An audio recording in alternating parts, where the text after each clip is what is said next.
오늘 하루도 마음이 무거우셨지요? 지금 잠시 모든 생각을 내려놓으시고 주님의 말씀 안에서 쉬어가시길 바랍니다. 혹시 믿었던 사람에게 배신당해 보신 적 있으십니까? 가장 가까운 사람이 등을 돌렸을 때 그 고통은 말로 표현할 수 없지요. 수십 년을 함께한 친구가 뒤에서 험담을 하고 있었다는 것을 알았을 때의 충격? 평생을 바친 직장에서 하루아침에 밀려났을 때의 허탈함? 내 편이라고 믿었던 가족이 결정적인 순간에 외면했을 때의 서러움? 그런 경험 있으시지요? 저도 있습니다. 목회를 하면서 가장 아팠던 순간들은 외부의 공격이 아니었습니다.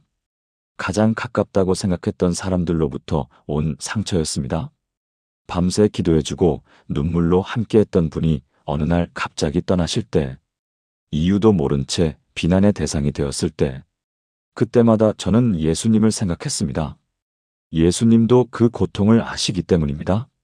3년을 함께한 제자에게 배신당하셨습니다. 그것도 입맞춤으로 배신당하셨습니다.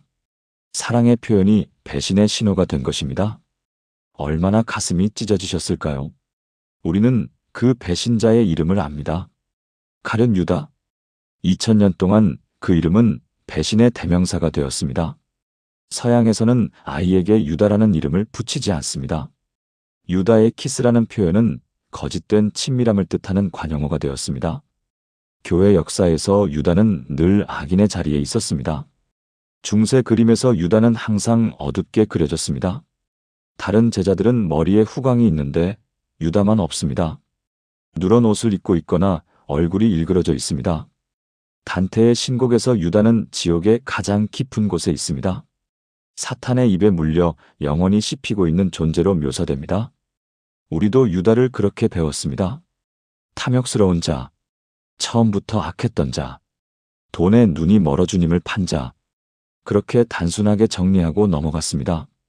그런데 오늘 저는 다른 질문을 드리고 싶습니다.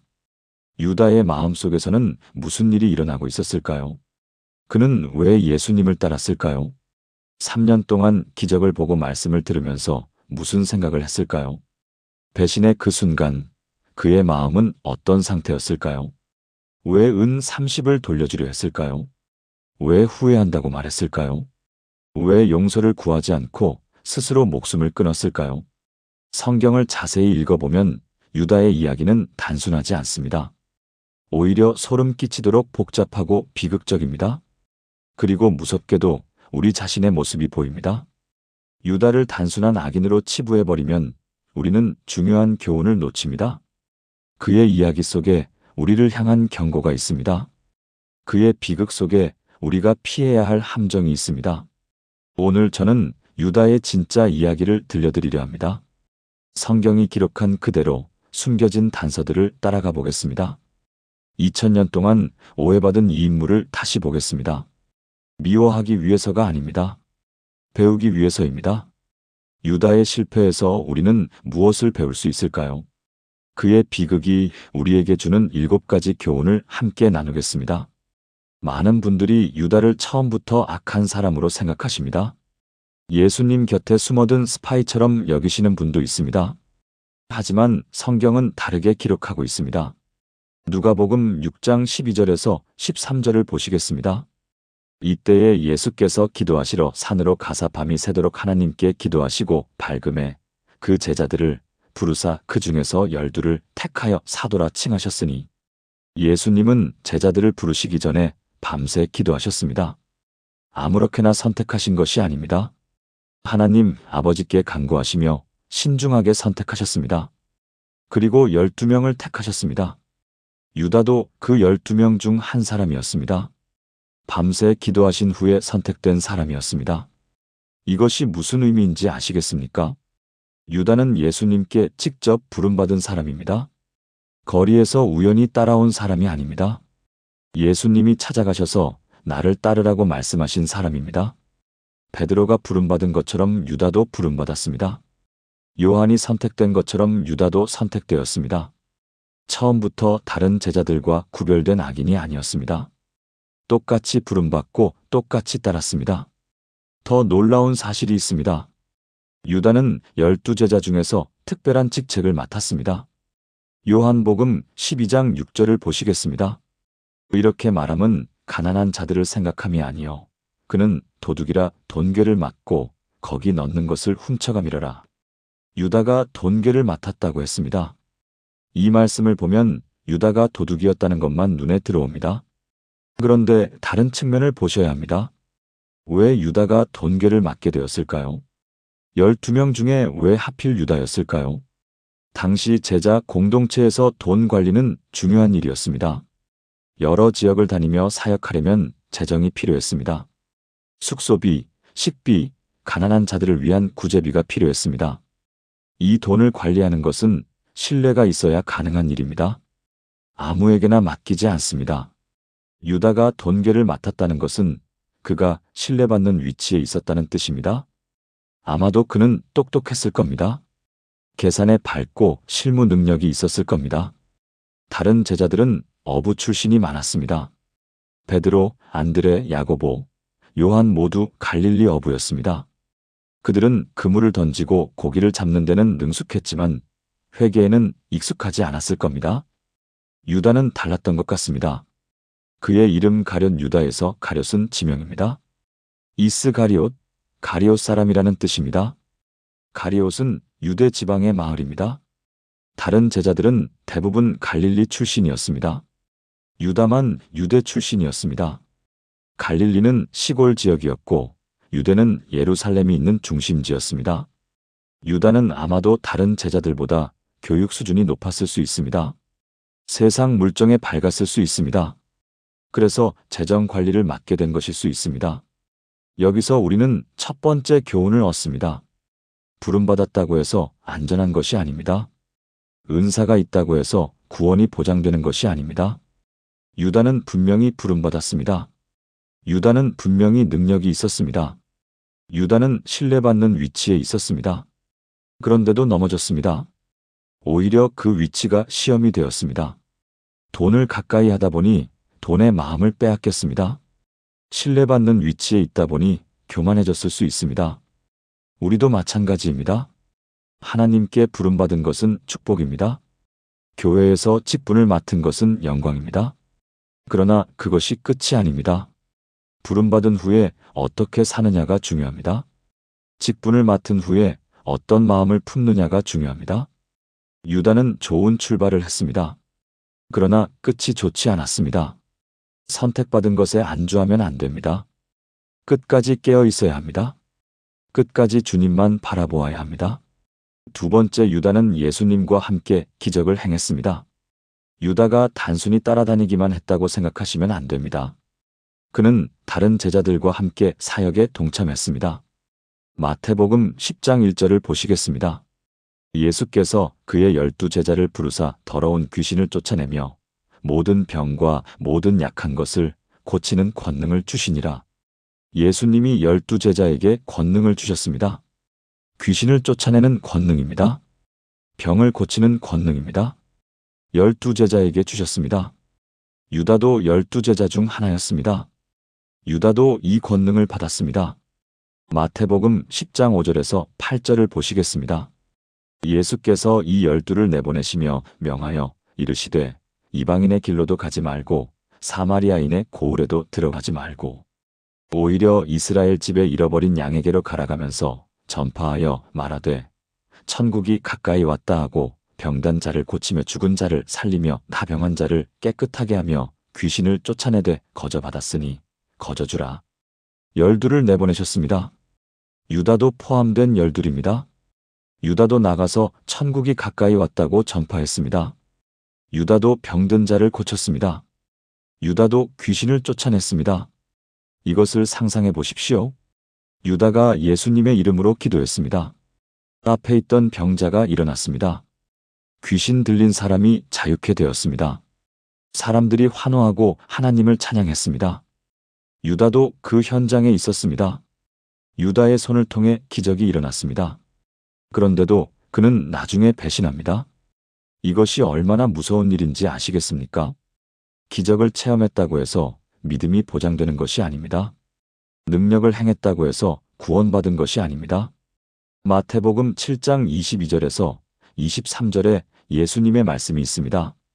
그날에 많은 사람이 나더러 이르되 주여 주여 우리가 주의 이름으로 선지자 노릇하며 주의 이름으로 귀신을 쫓아내며 주의 이름으로 많은 권능을 행하지 아니하였나이까 하리니 그때에 내가 그들에게 밝히 말하되 내가 너희를 도무지 알지 못하니 불법을 행하는 자들아 내게서 떠나가라 하리라. 주의 이름으로 귀신을 쫓아낸 사람들이 있습니다. 주의 이름으로 권능을 행한 사람들이 있습니다. 그런데 주님이 너희를 알지 못한다고 말씀하십니다. 능력이 관계를 대신할 수 없습니다. 기적이 친밀함을 보장하지 않습니다. 유다는 예수님 곁에서 3년을 보냈습니다. 매일 예수님의 얼굴을 보았습니다. 예수님의 음성을 들었습니다. 예수님과 함께 밥을 먹고 길을 걸었습니다. 그런데 진정한 관계가 없었습니다. 겉으로는 가까웠지만 마음은 멀었습니다. 우리는 어떻습니까? 교회에 오래 다녔다고 해서 안심하면 안 됩니다. 성경을 많이 안다고 해서 교만하면 안 됩니다. 기도 응답을 받았다고 해서 방심하면 안 됩니다. 중요한 것은 예수님과의 관계입니다. 그분을 아는 것입니다. 그분께 알려지는 것입니다. 유다는 예수님 곁에 있었지만 예수님 안에 있지 않았습니다. 손은 기적을 행했지만 마음은 다른 곳에 있었습니다. 이것이 유다의 비극입니다. 그리고 이것이 우리에 대한 경고입니다. 유다는 어느 순간부터 돈에 마음을 빼앗기기 시작했습니다. 요한복음 12장에 중요한 장면이 나옵니다. 예수님이 베다니에서 식사하실 때였습니다. 나사로의 집이었습니다. 예수님이 죽은 나사로를 살리신 후였습니다. 그 자리에 마리아가 있었습니다. 마리아가 매우 값진 향유를 가져왔습니다. 순전한 나드한 근이었습니다. 당시 1년치 품삯에 해당하는 값이었습니다. 오늘날로 치면 수천만 원 어치입니다. 마리아는 그 향유를 예수님의 발에 부었습니다. 그리고 자기 머리카락으로 그 발을 닦았습니다. 온 집에 향유 냄새가 가득했습니다. 그 광경을 본 유다가 말했습니다. 요한복음 12장 4절에서 5절입니다. 제자 중 하나로서 예수를 잡아줄 가련 유다가 말하되 이 향유를 어찌하여 300데나리온에 팔아 가난한 자들에게 주지 아니하였느냐 하니. 겉으로 보면 그럴듯한 말입니다. 가난한 자들을 위해 쓰자는 것이니까요. 사회적으로 의로운 주장처럼 들립니다. 그런데 성경은 그의 진짜 속마음을 폭로합니다. 요한복음 12장 6절입니다. 이렇게 말함은 가난한 자들을 생각함이 아니요 그는 도둑이라 돈괴를 막고 거기 넣는 것을 훔쳐가미러라. 가난한 자들을 생각해서가 아니었습니다. 유다는 도둑이었습니다. 돈괴에서 돈을 훔쳐가고 있었습니다. 향유가 팔렸다면 그 돈이 돈괴에 들어왔을 겁니다. 그러면 또 훔칠 수 있었을 겁니다. 그래서 아까워했던 것입니다. 이 구절을 보면 유다의 타락이 어느 순간에 일어난 것이 아님을 알 수 있습니다. 훔쳐갔다는 표현은 헬라어로 계속적인 행동을 나타냅니다. 한 번 훔친 것이 아니라 반복적으로 훔쳤다는 뜻입니다. 습관이 된 것입니다. 언제부터였을까요? 처음에는 작은 유혹이었을 겁니다. 돈괴를 관리하다 보니 돈이 눈에 들어왔을 겁니다. 조금쯤은 괜찮겠지 하는 생각이 들었을 겁니다. 아무도 모를 거야 하는 생각이 스쳤을 겁니다. 그렇게 한 번 손을 댔습니다. 그런데 아무 일도 일어나지 않았습니다. 들키지 않았습니다. 벌을 받지 않았습니다. 그래서 또 손을 댔습니다. 그렇게 반복되었습니다. 죄는 그렇게 자랍니다. 처음에는 작은 씨앗입니다. 별것 아닌 것처럼 보입니다. 그런데 방치하면 자랍니다. 뿌리를 내리고 가지를 뻗습니다. 나중에는 걷잡을 수 없이 커집니다. 야고보서 1장 15절 말씀입니다. 욕심이 잉태한즉 죄를 낳고 죄가 장성한즉 사망을 낳느니라. 유다의 마음에 욕심이 잉태했습니다. 그 욕심이 죄를 낳았습니다. 작은 도둑질이 시작되었습니다. 죄가 장성했습니다. 도둑질이 습관이 되었습니다. 그리고 결국 사망을 낳았습니다. 배신과 자살로 이어졌습니다. 유다의 비극은 하루아침에 일어난 것이 아닙니다. 오랜 시간에 걸쳐 천천히 진행된 것입니다. 작은 타협이 쌓여서 큰 배신이 된 것입니다. 우리도 경계해야 합니다. 작은 죄를 가볍게 여기면 안 됩니다. 별것 아니라고 넘기면 안 됩니다. 숨겨진 죄는 반드시 자랍니다. 어둠 속에서 더 빨리 자랍니다. 빛 가운데 드러내야 합니다. 회개하고 돌이켜야 합니다. 그래야 유다의 전철을 밟지 않습니다. 유다가 왜 예수님을 따랐는지 생각해 보아야 합니다. 처음에는 순수한 기대가 있었을 겁니다. 당시 유대인들은 메시아를 기다리고 있었습니다. 로마 제국의 지배 아래서 신음하고 있었습니다. 메시아가 오시면 로마를 몰아내고 이스라엘을 회복시켜 주실 것이라 믿었습니다. 다윗 왕시대 같은 영광스러운 나라를 세워주실 것이라 기대했습니다. 유다도 그런 기대를 품고 예수님을 따랐을 가능성이 큽니다. 예수님의 기적을 보았습니다. 오병이어로 5,000명을 먹이셨습니다. 병자를 고치시고 죽은 자를 살리셨습니다. 바람과 바다도 순종하는 분이셨습니다. 유다는 생각했을 겁니다. 이분이 진짜 메시아시다. 이분이 왕이 되시면 나도 높은 자리에 오르겠다. 돈계를 맡고 있으니 나중에 재무장관쯤 되지 않을까. 이런 야망이 있었을 수 있습니다. 그런데 시간이 지나면서 실망하기 시작했을 겁니다. 예수님은 정치적 혁명을 일으키지 않으셨습니다. 로마에 대항하지 않으셨습니다. 오히려 원수를 사랑하라고 가르치셨습니다. 세금을 바치라고 말씀하셨습니다. 요한복음 6장에 중요한 장면이 있습니다. 오병이어 기적 후에 사람들이 예수님을 왕으로 삼으려 했습니다. 그런데 예수님은 피하셨습니다. 요한복음 6장 15절입니다. 그러므로 예수께서 그들이 와서 자기를 억지로 붙들어 임금으로 삼으려는 줄 아시고 다시 혼자 산으로 떠나가시니라. 유다가 이 장면을 보았을 때 어떤 심정이었을까요? 지금이 기회인데 왜 피하시는 거지? 왕이 되실 수 있는데 왜 거부하시는 거지? 실망하고 의아해했을 겁니다. 예수님은 계속해서 다른 종류의 왕국을 말씀하셨습니다. 내 나라는 이 세상에 속한 것이 아니라고 하셨습니다. 섬기러 왔다고 하셨습니다. 목숨을 주려 왔다고 하셨습니다. 유다가 원한 것은 이 세상의 왕국이었습니다. 예수님이 주시려는 것은 하늘의 왕국이었습니다. 유다가 원한 것은 권력과 부귀였습니다. 예수님이 주시려는 것은 영생과 구원이었습니다. 둘 사이에 간극이 있었습니다. 그 간극이 점점 벌어졌습니다. 유다는 실망했고 예수님을 이용하려 했을 수 있습니다. 혹은 예수님을 압박하려 했을 수 있습니다. 일부 학자들은 유다가 예수님을 넘겨준 이유가 단순히 돈 때문만은 아니었을 것이라고 봅니다. 예수님을 위기 상황에 몰아넣으면 드디어 능력을 발휘하시지 않을까? 로마와 정면으로 부딪히게 되면 메시아의 능력을 드러내시지 않을까? 그런 계산이 있었을 수도 있습니다. 물론 추측입니다. 성경이 직접 말하지 않는 부분입니다. 그러나 분명한 것은 유다가 예수님의 왕국을 오해했다는 것입니다. 자기가 원하는 대로 예수님을 해석했습니다. 자기 기대에 맞추어 예수님을 따랐습니다. 그 기대가 충족되지 않자 돌아섰습니다. 우리는 어떻습니까? 예수님을 내 필요를 채워주는 분으로만 따르고 있지는 않습니까? 건강해지려고 믿고 부자가 되려고 믿고 성공하려고 믿고 있지는 않습니까? 물론 주님은 우리의 필요를 아십니다. 채워주십니다. 그러나 주님을 따르는 것은 그 이상입니다. 주님 자체가 목적이어야 합니다. 주님의 뜻이 내 뜻보다 앞서야 합니다. 유다는 자기 뜻대로 되지 않자 예수님을 버렸습니다. 우리는 내 뜻대로 되지 않을 때도 주님을 신뢰해야 합니다. 그것이 진짜 믿음입니다. 예수님은 유다가 배신할 것을 아셨습니다. 처음부터 아셨습니다. 요한복음 6장 64절입니다. 그러나 너희 중에 믿지 아니하는 자들이 있느니라 하시니 예수께서는 처음부터 믿지 아니하는 자가 누구며 자기를 팔 자가 누구인지 하셨음이러라. 처음부터 아셨습니다. 그런데도 유다를 제자로 두셨습니다. 그런데도 유다에게 돈계를 맡기셨습니다. 그런데도 유다와 함께 식사하셨습니다. 왜 그러셨을까요? 기회를 주신 것입니다. 돌이킬 수 있는 시간을 주신 것입니다. 마지막까지 회개의 문을 열어두신 것입니다. 마지막 만찬 장면을 보시겠습니다.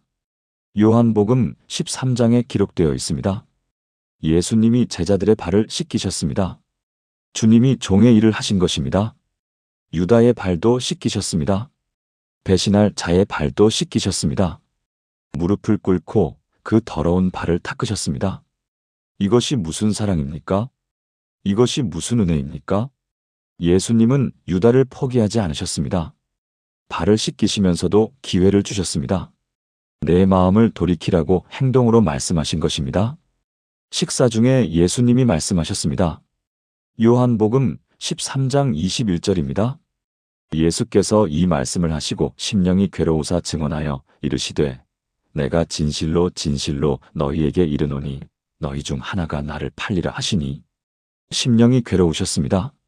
예수님이 괴로워하셨습니다. 배신당하실 것을 아시고 마음이 아프셨습니다. 유다 때문에 슬퍼하셨습니다. 공개적으로 말씀하신 것은 유다에게 마지막 기회를 주신 것입니다. 내가 지금 무엇을 하려는지 나는 안다. 아직 늦지 않았다. 돌이킬 수 있다. 그런 메시지였습니다. 요한복음 13장 26절에서 27절입니다. 예수께서 대답하시되 내가 떡 한 조각을 적셔다 주는 자가 그니라 하시고 곧 떡 한 조각을 적셔서 가룟 시몬의 아들 유다에게 주시니 조각을 받은 후 곧 사탄이 그 속에 들어간지라. 이에 예수께서 유다에게 이르시되 내가 하려는 것을 속히 하라 하시니 떡 조각을 적셔서 주셨습니다. 당시 문화에서 이것은 특별한 호의의 표시였습니다. 주인이 귀한 손님에게 하는 행동이었습니다. 예수님이 배신자에게 귀한 손님에게 하듯 떡을 주신 것입니다. 마지막까지 사랑을 보여주신 것입니다. 그러나 유다는 그 사랑을 거부했습니다. 떡 조각을 받은 후 사탄이 들어갔습니다. 마음을 완전히 닫아버렸습니다. 예수님은 말씀하셨습니다. 내가 하려는 것을 속히 하라. 더 이상 막지 않으셨습니다. 자유의지를 존중하셨습니다. 하나님은 우리를 강제로 구원하지 않으십니다. 선택하도록 기회를 주십니다. 기다려 주십니다. 그러나 끝까지 거부하면 결국 내버려 두십니다. 유다는 끝까지 거부했습니다. 수많은 기회를 거부했습니다. 발을 씻겨주실 때도 거부했습니다. 떡을 주실 때도 거부했습니다. 그리고 어둠 속으로 나갔습니다. 요한복음 13장 30절입니다. 유다가 그 조각을 받고 곧 나가니 밤이러라. 밤이었습니다. 요한이 일부러 기록한 것입니다. 유다가 어둠 속으로 나갔습니다. 빛이신 예수님 곁을 떠나 어둠 속으로 걸어갔습니다. 우리에게도 기회가 주어집니다. 회개할 기회, 돌이킬 기회. 주님은 오래 참으십니다. 기다려주십니다. 그러나 영원히 기다리시지는 않습니다. 기회가 있을 때 돌이켜야 합니다. 마음이 말랑할 때 회개해야 합니다. 유다처럼 끝까지 거부하면 결국 어둠만 남습니다. 유다가 예수님을 넘겨준 후에 어떻게 되었는지 아십니까? 마태복음 27장 3절에서 5절입니다. 그때에 예수를 판 유다가 예수께서 정죄됨을 보고 스스로 뉘우쳐 그 은 30개를 대제사장들과 장로들에게 도로 갖다 주며 이르되 내가 무죄한 피를 팔고 죄를 지었도다 하니 그들이 이르되 그것이 우리에게 무슨 상관이냐? 내가 당하라 하거늘 유다가 은을 성소에 던져놓고 물러가서 스스로 목매어 죽은지라. 유다가 뉘우쳤습니다. 후회했습니다. 내가 죄를 지었다고 고백했습니다. 무죄한 피를 팔았다고 인정했습니다. 은 30개를 돌려주려고 했습니다. 돈이 싫어진 것입니다. 그런데 대제사장들은 냉담했습니다. 그것이 우리와 무슨 상관이냐? 내가 알아서 하라. 유다는 은을 성소에 던졌습니다. 그리고 가서 스스로 목숨을 끊었습니다. 여기서 중요한 것을 보셔야 합니다. 유다가 뉘우쳤다고 했습니다. 헬라어로 메타멜레테이스입니다. 이 단어는 후회하다, 마음이 바뀌다라는 뜻입니다. 그런데 성경에서 참된 회개를 나타내는 단어는 다릅니다. 메타노이아입니다. 메타노이아는 방향 전환을 의미합니다. 마음만 바뀌는 것이 아니라 행동이 바뀌는 것입니다. 하나님께로 돌아가는 것입니다. 유다는 메타멜레테이스 했습니다. 후회했습니다. 괴로워했습니다. 그러나 메타노이아 하지 않았습니다. 하나님께로 돌아가지 않았습니다. 여기서 베드로와 비교해 보겠습니다. 베드로도 예수님을 부인했습니다. 3번이나 모른다고 했습니다. 저주하며 맹세하며 부인했습니다. 그것도 배신입니다. 베드로도 후회했습니다. 밖에 나가서 심히 통곡했습니다. 누가복음 22장 62절입니다. 밖에 나가서 심히 통곡하니라. 베드로도 울었습니다. 유다도 괴로워했습니다. 둘 다 잘못을 깨달았습니다. 그런데 결과는 완전히 달랐습니다. 베드로는 회복되었습니다. 부활하신 예수님을 만났습니다. 다시 부름받았습니다. 교회의 기둥이 되었습니다. 유다는 스스로 목숨을 끊었습니다. 회복되지 못했습니다. 왜 이런 차이가 났을까요? 베드로는 예수님께로 돌아갔습니다. 유다는 예수님께로 돌아가지 않았습니다. 베드로는 부활 후 갈릴리 바다에서 예수님을 만났습니다. 예수님이 물으셨습니다. 내가 나를 사랑하느냐? 베드로가 대답했습니다. 주여, 내가 주를 사랑하는 줄 주께서 아시나이다. 3번 부인한 것을 3번의 사랑 고백으로 회복시켜 주셨습니다. 유다는 예수님께 가지 않았습니다. 대제사장들에게 갔습니다. 그들이 유다를 거부하자 절망했습니다. 용서받을 곳이 없다고 생각했습니다. 그래서 스스로 목숨을 끊었습니다. 후회와 회개는 다릅니다. 후회는 결과에 대한 슬픔입니다. 일이 이렇게 되어서 괴롭다는 것입니다. 회개는 죄에 대한 슬픔입니다. 하나님을 떠났던 것이 괴롭다는 것입니다. 후회는 자기 중심입니다.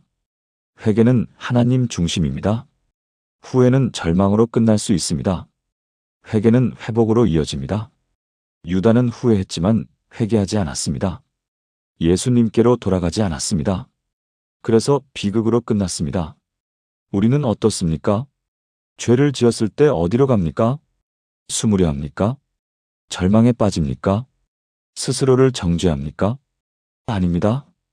예수님께로 가야 합니다. 그분만이 용서하실 수 있습니다. 그분만이 회복시켜 주실 수 있습니다. 요한일서 1장 9절입니다. 만일 우리가 우리 죄를 자백하면 그는 미쁘시고 의로우사 우리 죄를 사하시며 우리를 모든 불의에서 깨끗하게 하실 것이요. 죄를 자백하면 용서하십니다. 깨끗하게 하십니다. 유다에게도 이 길이 열려 있었습니다. 예수님께 갔다면 용서받았을 겁니다. 그러나 가지 않았습니다. 사탄의 거짓말을 믿었습니다. 너는 용서받을 수 없어. 내 죄는 너무 커. 그 거짓말에 속아 절망했습니다. 우리는 속지 말아야 합니다. 어떤 죄도 예수님의 용서보다 크지 않습니다. 돌아가기만 하면 됩니다. 그분이 받아주십니다. 유다의 이야기는 단순한 역사가 아닙니다. 우리를 향한 경고입니다. 유다는 특별히 악한 괴물이 아니었습니다. 우리와 같은 사람이었습니다. 부름받은 사람이었습니다. 기회를 받은 사람이었습니다. 능력을 체험한 사람이었습니다. 그런데 넘어졌습니다. 작은 욕심이 자랐습니다. 숨겨진 죄가 커졌습니다. 자기 뜻을 고집했습니다. 회개의 기회를 놓쳤습니다. 고린도전서 10장 12절입니다. 그런즉 선줄로 생각하는 자는 넘어질까 조심하라. 선줄로 생각하는 자가 조심해야 합니다. 나는 괜찮다고 생각하면 위험합니다. 유다도 자기는 괜찮다고 생각했을 겁니다. 나는 다른 제자들과 달라. 나는 똑똑하니까. 나는 배신 같은 건 안 해. 그러나 넘어졌습니다. 우리도 마찬가지입니다. 오래 믿었다고 안심하면 안 됩니다. 직분이 있다고 교만하면 안 됩니다. 은사가 있다고 방심하면 안 됩니다. 마지막까지 깨어 있어야 합니다. 마지막까지 겸손해야 합니다. 마지막까지 예수님만 붙잡아야 합니다. 유다의 이야기는 또한 하나님의 주권을 보여줍니다. 유다의 배신도 하나님의 계획 안에 있었습니다. 예수님은 십자가에 달리셔야 했습니다. 그래야 우리가 구원받을 수 있었습니다. 유다가 넘겨주지 않았어도 십자가는 이루어졌을 겁니다. 그러나 하나님은 유다의 악한 선택마저 사용하셨습니다. 구원의 계획을 완성하셨습니다. 이것이 하나님의 신비로운 주권입니다. 인간의 자유의지와 하나님의 주권이 함께 작동합니다. 유다는 자기 선택으로 배신했습니다. 그 책임은 유다에게 있습니다. 동시에 하나님의 계획은 이루어졌습니다. 악조차도 하나님의 손 안에 있습니다. 우리의 실패도 하나님이 사용하실 수 있습니다. 우리의 아픔도 하나님이 선으로 바꾸실 수 있습니다. 로마서 8장 28절입니다. 우리가 알거니와 하나님을 사랑하는 자, 곧 그의 뜻대로 부르심을 입은 자들에게는 모든 것이 합력하여 선을 이루느니라. 모든 것이 합력하여 선을 이룹니다. 유다의 배신마저 하나님의 손에서 구원의 도구가 되었습니다. 우리의 삶에서도 마찬가지입니다. 이해할 수 없는 일들이 있습니다. 배신당한 아픔이 있습니다. 실패한 기억이 있습니다. 그러나 하나님이 함께 하시면 합력하여 선을 이룹니다. 유다의 이야기를 통해 우리는 배웁니다. 경계해야 할 것이 무엇인지, 붙잡아야 할 분이 누구인지, 마지막까지 가야 할 길이 어디인지. 유다는 실패한 제자입니다. 그러나 그의 실패가 우리에게는 교훈이 됩니다. 그래서 성경에 기록된 것입니다. 우리가 같은 실수를 하지 않도록, 우리가 끝까지 믿음을 지키도록 오늘 유다의 이야기를 함께 나누었습니다. 첫째, 유다는 선택받은 제자였습니다. 밤새 기도하신 후에 예수님이 직접 부르신 사람이었습니다. 그러나 부름받은 것이 끝이 아닙니다. 끝까지 신실해야 합니다. 둘째, 유다는 예수님과 함께 기적을 행했습니다.